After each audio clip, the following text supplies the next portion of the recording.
So, the Vancouver Canucks have the Edmonton Oilers today. And this is going to be quite the fun game to watch because we do have ourselves some notes. You know, it's hard to go out there and fully make a pre-game report because, quite frankly, it's not really my style. But there are a number of things that I think we can dive into here when it comes to the Canucks and the Oilers, because as I've been saying over the past few hours here or so, it's a tough day to pay attention to the National Hockey League.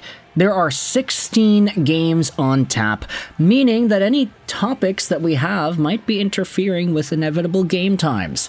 This also makes it very difficult for us who run fantasy hockey teams to try and choose who it is we play and who it is we sit.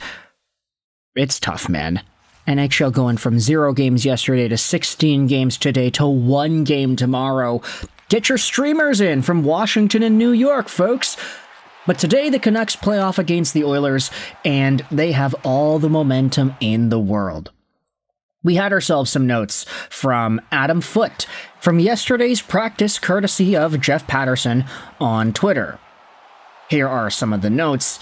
The Canucks were practicing with the same D pairs and forward combinations as the game versus Calgary, and you also had Adam Foote confirming that Braeden Cootes will play again against the Oilers.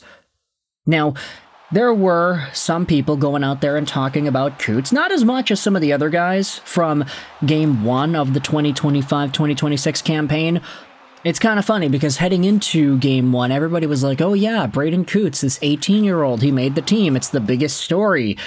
But then by the end of the night, everybody was talking about Filipidal and Arshdeep Bains instead, so obviously attention shifted away from Cootes a little bit. He was one of only 2 Canucks forwards to not score a point in the opener against Calgary. But Adam Foote did speak out as to what happened with Cootes and just the situation with him from Game 1. Shout out to Canucks News Summaries who went out there and summarized Adam Foote's post-game notes from Thursday's game. But Foote said this about Braeden Cootes: he felt bad early because all the special team situations, they limited Cootes' minutes. There are certain young guys that play the same way no matter how many shifts they get, and Braeden Cootes will get more shifts. Foote said he didn't feel uncomfortable playing him at all. Once the score was 5-1 against Calgary, it seemed like the Flames were done being physical, but before that they didn't want to put Cootes out there in too physical of a situation.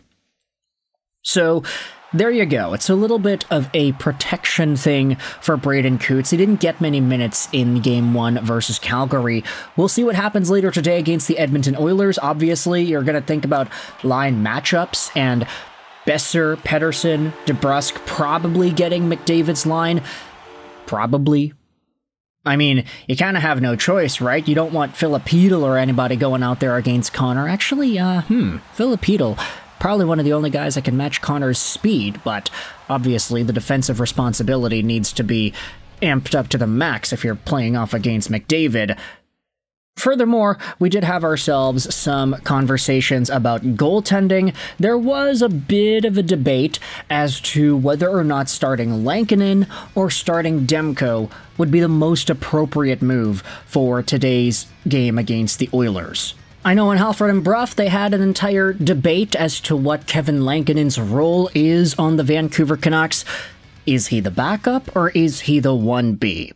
Because those two words have very different connotations when it comes to who you decide to play in situations like this, where Vancouver had themselves a win 2 days ago, and now they're going right back at it. If Demko is the starter, he is the elite, bona fide, number 1 undisputed, then okay, you go with that guy as much as you can. But if you're playing off against a team like Edmonton, high-flying offense, 2 of the best players in the world, do you give Demko a little bit of rest? Do you play the 1B? You don't play your backup against Edmonton. You play the best you got, or the 1B. It all boils down to semantics, and it just really depends on where you view Kevin Lankinen. Kevin Lankinen probably doesn't view himself as the backup, but if you want to ride the hot hand, you want to go with what's worked so far, you go with Thatcher Demko, right? Foote also said earlier this morning that the Canucks are going to have no lineup changes, so Demko does indeed go tonight. and this will be quite the intriguing conversation to follow as the days go on. We'll see if Kevin Lankinen inevitably gets his first start on the year. Maybe Monday against St. Louis. If that ends up manifesting itself, then of course we'll pay attention to it. Speaking about the opposite side, though, we had ourselves some Oilers notes. Take a look at this. Edmonton is going to be starting Calvin Pickard instead of Stu Skinner tonight, which makes sense, I guess. I mean, I'm sure Canucks fans would have wanted to see Stuart Skinner opposite of Demko because of everything that we saw in Game 1 for this Edmonton team. Skinner with the terrible bounce and the swatting of the puck, and it goes through his legs and they lose, etc., etc. Stu Skinner has so much to prove this year. Yeah, it's true. This guy, Stu Skinner, he technically led the Oilers to back-to-back Stanley Cup Finals. That's true. But you can't say that he's the reason they got there, right? There were some moments, some series where Stu Skinner did stand on his head, and he was one of the big reasons why the team was able to get the dub. I mean, those games against Dallas, against Vegas, they exist, but it's already mid-season form here for Stu Skinner after one NHL game. Cal Pickard gets the start against the Vancouver Canucks, and we will hopefully see Skinner in net regardless if Pickard inevitably gets chased out of the net. Now, there were some other things from the Oilers front that we can dive into. This was all tweeted about yesterday, so we're going to just kind of go over these quickly here. Jack Roslovic recently signed by the Edmonton Oilers. He passed his physical, but he will not play today versus the Vancouver Canucks. Knoblauch says he would like to get Roslovic in with a few more skates. Jake Wallman will not play versus Vancouver. He was removed from the lineup. He's injured. Darnell Nurse was not on the ice yesterday due to illness. However, he is expected to play on Saturday. Now, Jack Roslovic, of course, was one of the top free agents in this free agent class, and everybody thought that he'd be able to get a big pay raise after what he did in Carolina last year. That didn't happen. He, unfortunately, was not able to sign right away. It took him the entire summer, and then some, to get himself a contract, and now he finally got it, but it's a lot less than what we thought it would be. It's cheaper, it's what it is, he's there, and he's an Edmonton Oiler now. Although, you can definitely say that it's absolutely not ideal to have a guy miss out on the entire preseason and training camp because he's going out there hoping to get the money that he wants, and for Jack Roslovic, I mean, he will be a huge addition to this Oilers squad.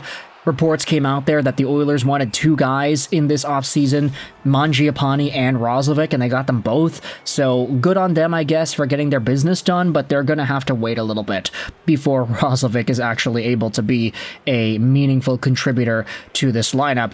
Who knows? Maybe he doesn't ever attain that status with the Edmonton Oilers. Maybe he's a little bit too far back and he's not able to catch up. We'll see what happens as the season goes on, but for now, no Roslovic. That's helpful for the Vancouver Canucks. Game time is at 7 p.m. Of course, we all recognize the ebbs and flows of the Canucks seasons here. I want you to let me know your thoughts in the comments. How are you feeling heading into tonight's contest, and who will you be paying the most attention to?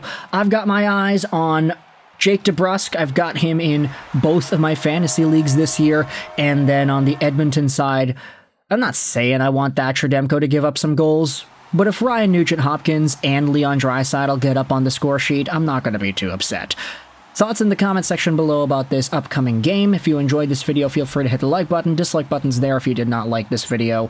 Comments help out with the algorithm, so I'd appreciate it if you got involved there. But I hope you enjoyed this video. Trolls 9, and bye.